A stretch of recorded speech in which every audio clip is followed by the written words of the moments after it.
A gente volta a falar agora do impasse no comando da Petrobras. Enquanto novas indicações não são divulgadas, especialistas apontam que a estatal pode ser prejudicada por incertezas e até perder valor de mercado. Quem vai explicar melhor esse assunto para a gente é o economista e professor da Fundação Getúlio Vargas, Gessner Oliveira. Professor, boa tarde, obrigada por falar com a gente, bem-vindo ao Live. Muito boa tarde, Marcela, boa tarde, Daniel, um prazer estar aqui. Professor, um dos nomes cotados para a vaga é o do secretário especial do Ministério da Economia, Caio Paes de Andrade. Com esse perfil dele, como economista, o senhor acha que atenderia às expectativas e às exigências para ocupar o cargo de presidente da Petrobras? Olha, em relação às expectativas de mercado, quanto ao perfil do nome que foi cogitado, acho que sim.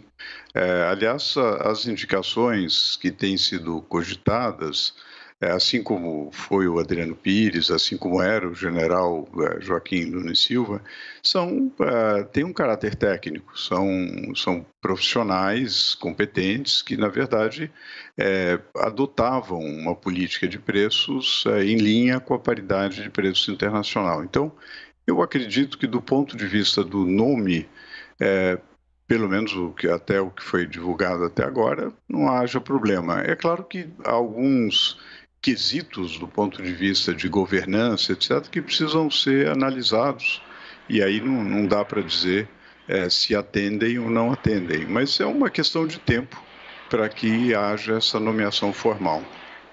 Uma eventual permanência de Joaquim Silva e Luna traria que tipo de recado, tanto para o Brasil quanto para o mundo? Olha, na verdade, se no final do processo não houver uma mudança na alta direção da Petrobras, uma vez que, do ponto de vista da implementação da política, não houve uma discrepância entre a atuação do presidente e a atuação da empresa. Então, nesse sentido, não haveria problema. Agora, a apreensão que existe é de uma tensão entre a política de uma empresa de capital aberto, que é a Petrobras, e a orientação do governo, em particular do presidente da República. É essa tensão política que gera esse tipo de problema. Então, em relação à manutenção, um outro nome, do ponto de vista da empresa, não tem problema. Agora, possivelmente haveria uma tensão acumulada, uma tensão possivelmente maior com a presidência da República.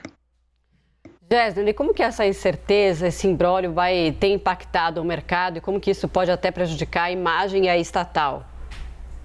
Olha, infelizmente, essas interferências, elas diminuem o valor da empresa, que, no final das contas, é um patrimônio da União.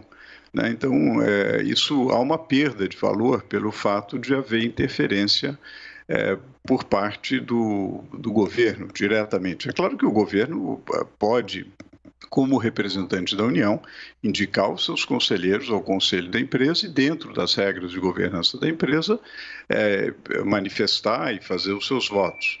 Mas a interferência direta e a troca direta são negativas, elas diminuem o valor da empresa.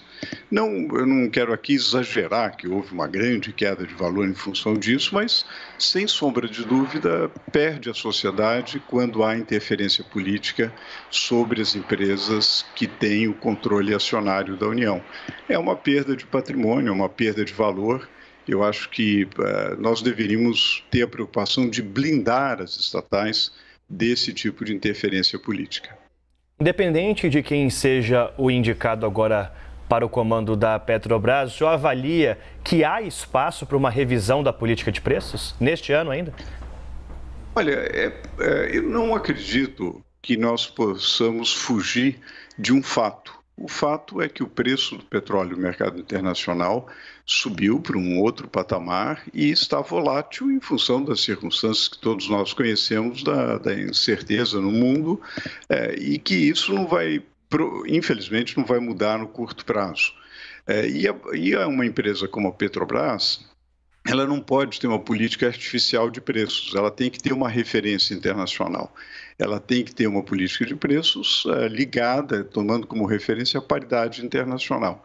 Isso não deve mudar, não deveria mudar, e poderia gerar uma série de consequências negativas se, por exemplo, se congelasse preços, se fizesse alguma coisa artificial, que tantas vezes já foram feitas no passado e foram desastrosas, né? Então, acho que isso não deve ser feito.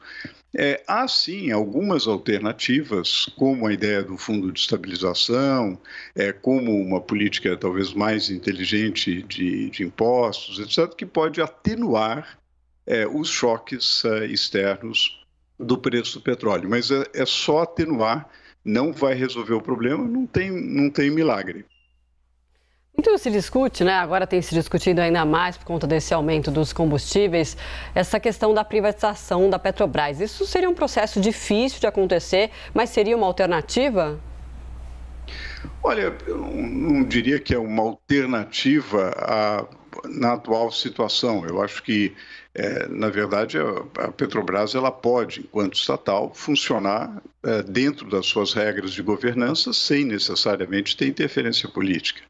Agora, a ideia de privatização me parece uma ideia boa, que merece ser discutida, não só da Petrobras, mas como de qualquer estatal. Acho que o Estado é muito mais eficiente para zelar pela educação, pela saúde, por alguns bens de natureza claramente pública e que não necessariamente o setor privado garante o fornecimento de todos esses bens e colocar nas mãos do setor privado devidamente regulado e controlado e num ambiente competitivo, deixar as empresas que produzem. Então, por exemplo, nós poderíamos ganhar mais investimentos se nós tivéssemos mais empresas na cadeia de óleo e gás concorrendo em um ambiente competitivo e, obviamente, se não houvesse ambiente competitivo, daí o Estado intervém através da legislação antitrust, através da legislação da ANP, mas não necessariamente a empresa precisa ser estatal. Gessner Oliveira, economista, professor da FGV, obrigado pelo bate-papo aqui no Live. Muito obrigado, Daniel, Marcela. Um prazer conversar com os espectadores do CNN. Até uma próxima.